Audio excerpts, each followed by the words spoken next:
خب یک نکته بسیار مهم با حل مسائل بسیار خفن گفته در حرکت با شتاب ثابت اگر جابجایی ظرف 1 ثانیه بعد از سرعت 0 دی فرض کنیم ثانیه های بعدی 3 دی و 5 دی و تا الی آخر. خب بریم سر سوال. خب اون نکته رو که متوجه شدین میگی آقا مثالش حل کن. خب یاد بگیر. گفته نمودار متحرک با شتاب ثابت حرکت میکند.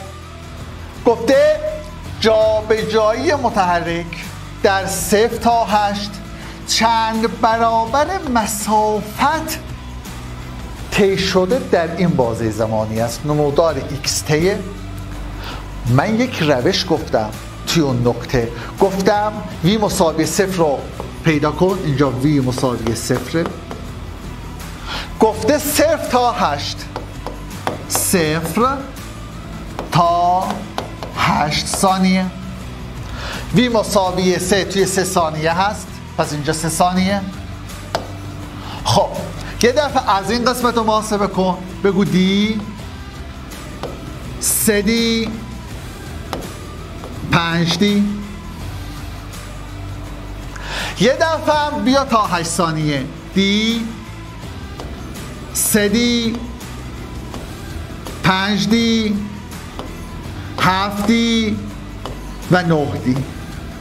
یعنی 3 4 5 6 7 8 یعنی 2 3 5 7 9. خب الان بیام جابجایی و مسافت رو محاسبه کنم.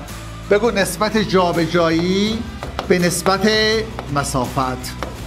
توی کتابا فرمول میگن یه صفحه ول کن فرمولو. خب الان توی جابجایی ما توی جابجایی چون این قسمت منفیه پس اینجا میشه منفی 9 دی. اینجا چون مثبته میشه مثبت 25 دی. توی جابجایی منفی رو محاسبه میکنن ولی توی مسافت در داخل قدر مطلق منفی رو محاسبه نمیکنن. پس 25 منفی 9 دی و 25 دی چقدر میشه؟ 16 دی. 25 و 9 توی مسافت جمع میکنن میشه 34 دی. دیا از طرفین هست میشه ساده کنی میشه 8 17 تمام گزینه 3. پس نکته رو گرفتی دیگه.